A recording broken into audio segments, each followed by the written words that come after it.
I will just start with this short sentence, which is from an old Christian Spanish author from the 17th century, so it has nothing to do with nuclear aging, but it's interesting. We all desire to reach an old age, but we all refuse to acknowledge that we have actually succeeded in being old.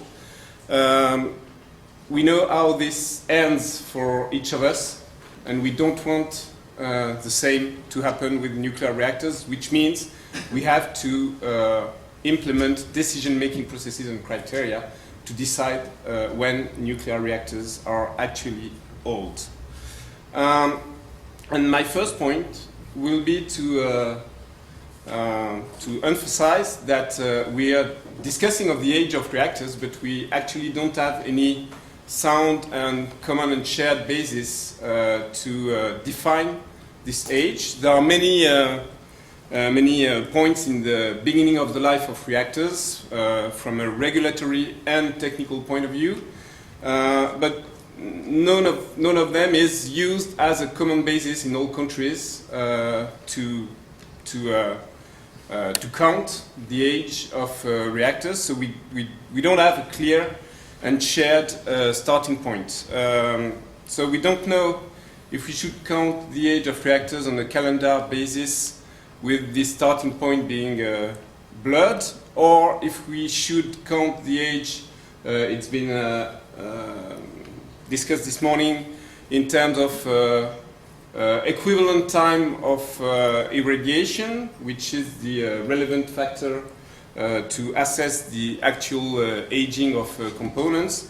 We just don't know what the exact age of a reactor is. To illustrate this, I forgot to say that, as Mrs. Lepage said, I've just published a report on this issue in France, so I will pick a lot of examples from France, but to raise issues that I think are relevant at European level. And so this is the status of the French nuclear fleet. Obviously, I won't discuss the details of the graph on the left. I just want to stress a few things. The first one is that we are being told that the process is a decennial reassessment. You can see the shades of gray-blue which mark the 10 years for each of the reactors, and you can see that it's more or less 10 years. It's not. It's very flexible. There's a significant gap in this 10 years period through time and from one reactor to the other. So it's not very precise. And on top of that, we see a growing shift between the technical age and the regulatory age. 27 of the 58 reactors have reached 30 years of operation or more, and out of these 27, only 5 have gone completely through the third reassessment process, and 5 have a decision, a license to go up to 40 from the safety authority, and these 5 had 34 years of operation on average when this decision was made. And as I already said, we have no clear definition in France, like in other countries, of the 40 years limit. We don't know when will be the 40 years of one reactor or the other. And this is very important because we have to know when this is to build a decision-making process around this date. When it comes to aging, you all know this. This kind of illustration that there's a kind of mixed pressures from safety requirements to maintain some margins in the safety of the plant.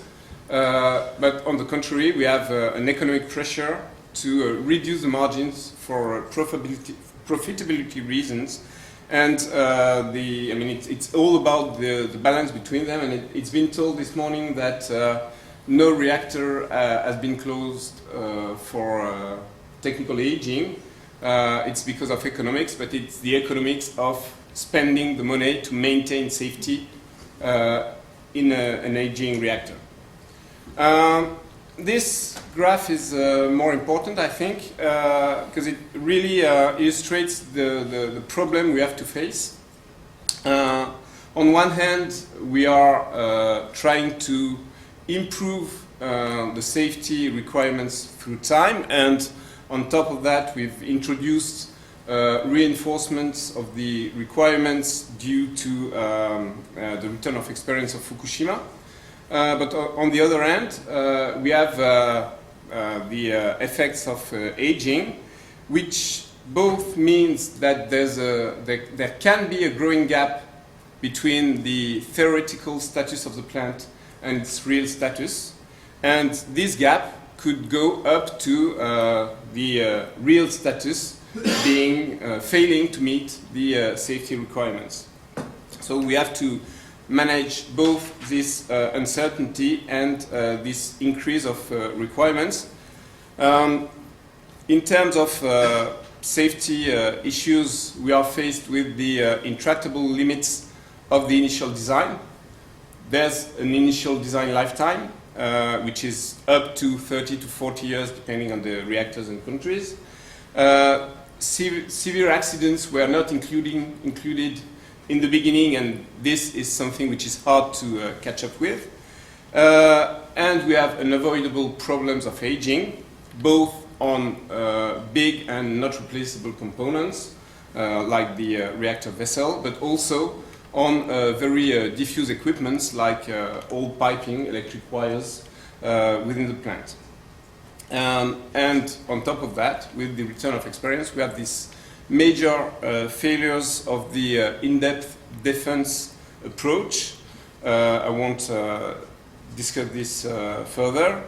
I just want to stress again from the French example that there's a lot of reinforcement being discussed as a consequence of the stress tests, but it's still a long process, and there are a lot of open questions to discuss. In France, for instance, the safety authority made 55 detailed instructions to EDF for its reactors, but out of these 55, only 8 of them find a concrete implementation. The rest of them is studies to be done and proposals to be made by EDF for further implementation later on.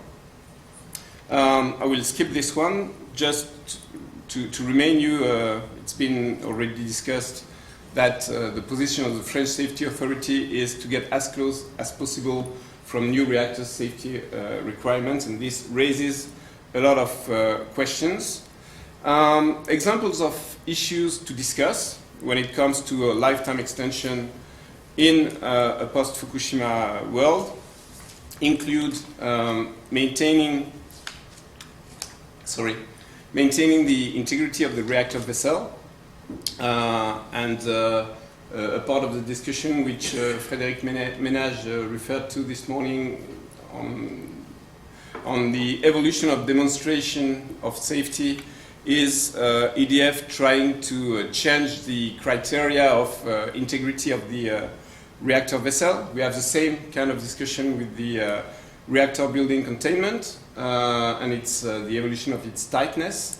We have discussion on the potential reinforcement of spent fuel storage buildings.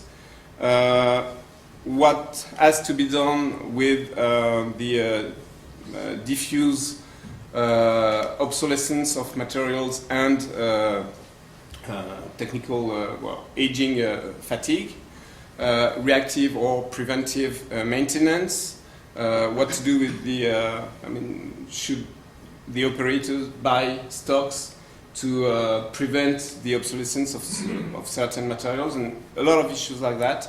And we have also some discussion on the limitations in plant operation, including, Michel Rivasi raised this question this morning, including limitations of operation and fuel performance, the use of MOX and the burn-up of fuels. This is extracted from this study on the French 40 years deadline. And these are the figures of the scenarios, contrasted scenarios, and I won't discuss that in detail, just to stress that when I compared a scenario where it would be agreed to reduce the safety, not fully compensate aging effects, a scenario where safety would be kept roughly at the current level, and a scenario where everything would be done to get as close as possible to the EPR standard. The difference in cost is ranging from roughly 400 million euros in the low scenario up to 4 billion euros in the high scenario, which shows that there's a high stake for the operator on the profitability of its investment depending on the criteria. And there's also a high stake of industrial capacity to manage the heavy work on such a large scale that would be induced in some of the scenarios. I'm now coming back to the decision-making process and criteria. It's been said already that in France we are, with the current framework for decision, we are not up to expectations on fulfilling the information and participation principles. I think it's the same in at least most of the European countries. And maybe some requirements that could be put on the table for a decision-making process attached to this life extension are as follows. First of all, that the safety stakes of this extension are so high that it roughly justifies that new safety requirements, specific ones, are defined, that these changes in safety requirements are likely to justify that life extension is, in regulatory terms, quite comparable to the licensing of a new facility, which means that it calls for decision-making processes with formal public participation, like a public inquiry or a public debate, with a lot of efforts being put into it, and participation of all members of the public in European countries for the decision in one of the member states. Given the safety stakes, I think that shutdown at the end of the design lifetime should be the normal rule, and that it is the extension which should be the issue for such a formal process. And finally, the outcome of this formal process must be a clear and opposable decision in terms both of time and safety requirements attached. And this, in turn, implies that criteria are defined that allow to check that these requirements are fulfilled, and these criteria are roughly the same that criteria which could be applied to decide of shutdowns. And finally, what these criteria, which are definitely needed, could look like. It's not very easy to answer. I started to work on that 10 years ago in Switzerland, where the issue was raised. And I proposed at that time some approaches to define such criteria. I think that nothing has been done to think further about it, so I just put that on the table again. I think that, first of all, we can think of deterministic criteria which relate to aging mechanisms of K components, like the fragilization of the reactor vessel.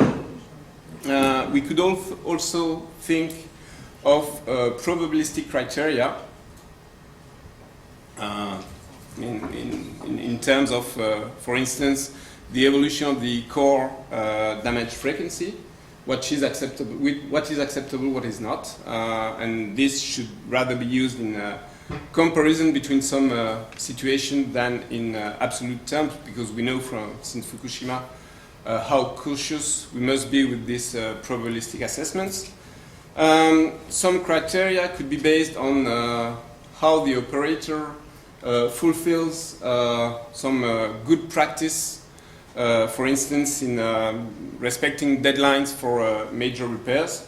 And finally, I think that we should also think of criteria based on the industrial capacity of operators to face aging mechanisms in the reactors. And I speak both of financial and human resources. In